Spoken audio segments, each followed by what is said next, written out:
Around this time, a lot of work going on, we saw the state really ramp up the work on the state adaptation framework.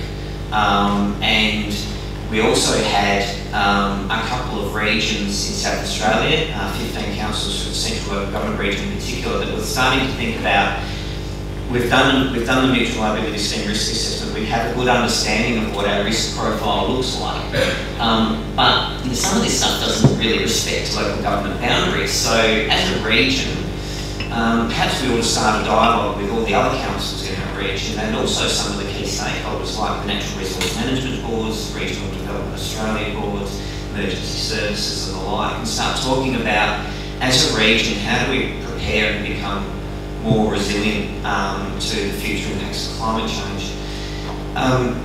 The work that was undertaken through the central local government region and with some guidance from state adaptation frameworks, early machinations, resulted in an application to the Disaster Resilience Program, National Disaster Resilience Program, and partnering with the LGA. The project had two main focuses: one, to build an adaptation plan for the region, but also the LGA was keen on looking at the process of undertaking a vulnerability assessment that considered the adaptive capacity of that region. So, to put that into layman's terms, what capacity does the region already have within itself to be able to adapt to the impacts of climate change? Some systems within your region have really good adaptive capacity and they can change according to the changing climate. Some areas don't. So if you think about, for example, the natural resources in the region, long-lived trees that don't breed very often and reproduce have a fairly low adaptive capacity, or may have a fairly low adaptive capacity, as opposed to some of our primary industry sectors that can change the way in which they crop on a year-to-year basis depending on trending. So the LGA partnered with the central local government region to develop a methodology, and what we were looking for, and we also worked with Rowan and his team to say, look, there's state strategic plan and the local government sector really would benefit from adaptation planning right across the state that had a degree of consistency, so that when we compared an adaptation plan in one region, it didn't have measurements and management that sort of stopped at a border and wasn't comparable to the next region. And so we worked on a fairly innovative project in developing a methodology for undertaking a climate change vulnerability assessment. Similar models potentially around the world, nothing quite like what we developed, so it was rather an innovative project. And since that piece of work has been undertaken, we've started to see a number of regions undertake a whole host of different adaptation planning processes. The central local government region has finished an integrated vulnerability assessment and moving towards adaptation planning. Air Peninsula is completed stage 1.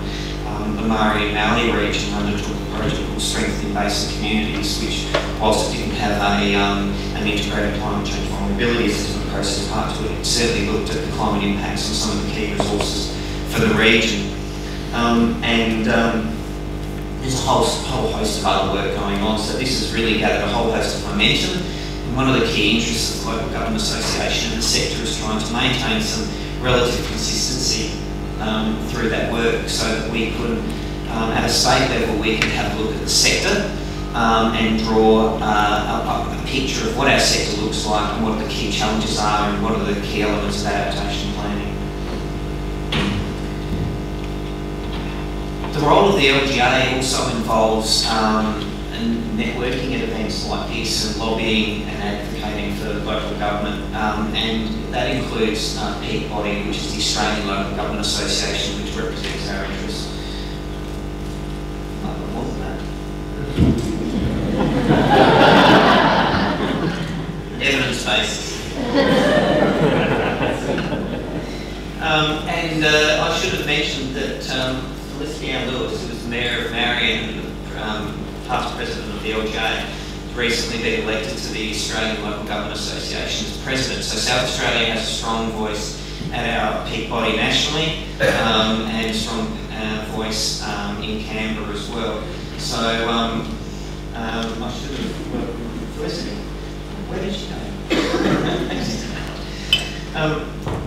So the climate change strategy that the LGA has developed in the sector agreement was a 4-year program of work, and we've undertaken and achieved a fair bit in the 4 years, and it's now time to evaluate and review and renew that work, in particular our adaptation work. Things have changed a lot in the last 4 years.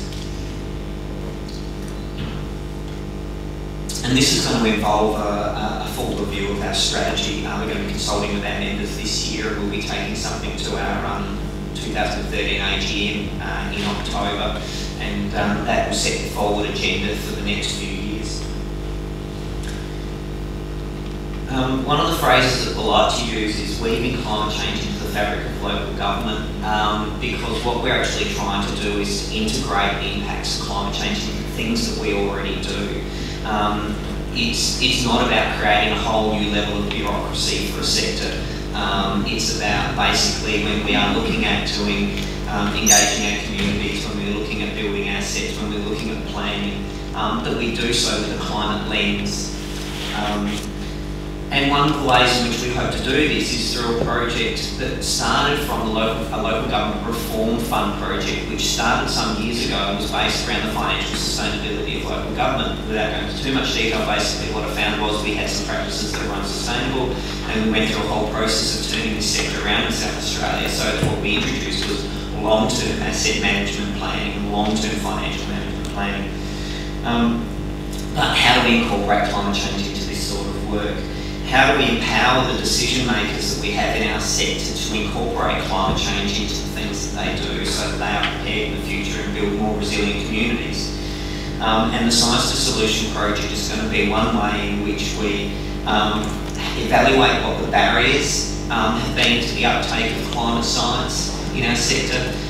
We'll be doing that with the department and Rowan and his team, which will be putting a larger lens on that. The interest will be around the South Australian community. It won't just be about local government. And we are already looking at linking the decision makers with the right information, the right tools, the right resources, the right contacts, the right collaboration. And the early thinking of this project, which is really just been finalised in the scoping, is potentially a web portal. And this web portal is likely to be supported nationally through a whole host of other work that's going on. So I guess from the Science Solutions project base, watch this space. We'll be out to you before too long. I can't talk about adaptation planning councils without also talking about the significant amount of work councils do in reducing emissions. Councils measure and manage their emissions. They have an understanding of what their footprint looks like. The Clean Energy Futures package has been the focus for the local government sector with carbon price, particularly on things like landfill, but also potentially on flow-on products like bitumen, steel, timber, etc., which we get to fully appreciate. Land sector work that councils do with natural resources, biodiversity funding has been very attractive for councils. Councils are active in things like penetration of solar in their communities, and the LGA ran a solar program which raised over $380,000 for the local government sector to utilise, and the focus of that funding is about innovative renewable energy or low emissions technology for local governments and their communities. There's 13 projects going on in your community at the moment which are looking at opportunities for actively reducing emissions in communities and local government space. And the sector is also involved in a lot of training and education. We host training programs, so when anything new comes out, we try and build the capacity of the sector.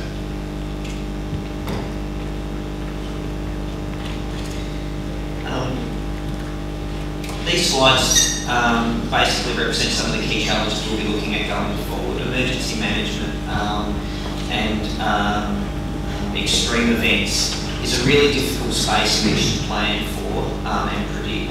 And so we'll be having a look a little bit closer at how the sector prepares better to deal with extreme events and how to build resilient communities. Planning and development, I guess this is a photo of a coastal zone that's looking at some inundation issues. The coastal zone in general poses significant issues for the local government sector, and Dr. Murray Townsend, Murray is here today. We'll be doing some presentations from, and the work that the Coast Protection Board does and the partnerships that the Coast Protection Board forms with local councils is going to be an invaluable part of the work that we do in that area. And the last slide is around our communities. Local government sector is a strong advocate for our communities, but it's no escaping that our communities are going to be responding to the impacts of climate change in different ways. Somebody mentioned to me the other day, I've worked out how South Australians respond to heat events. They head for water. This person was down at Henley Beach, couldn't get a car park. But, you know, local governments manage assets on the coastal zone which supports that activity. Local governments manage community pools. Local governments manage libraries that have been used as refuges during heat waves. Local government manages home and community care programs and have actively employed programs to phone all of their home and community care program people like Doris down here in the left-hand corner during a heat wave to make sure that they're okay. Managing the community response to the changes in climate is going to be a key element of where the local government sector is going to be focusing its efforts into the future. And with that, thank you and thank you.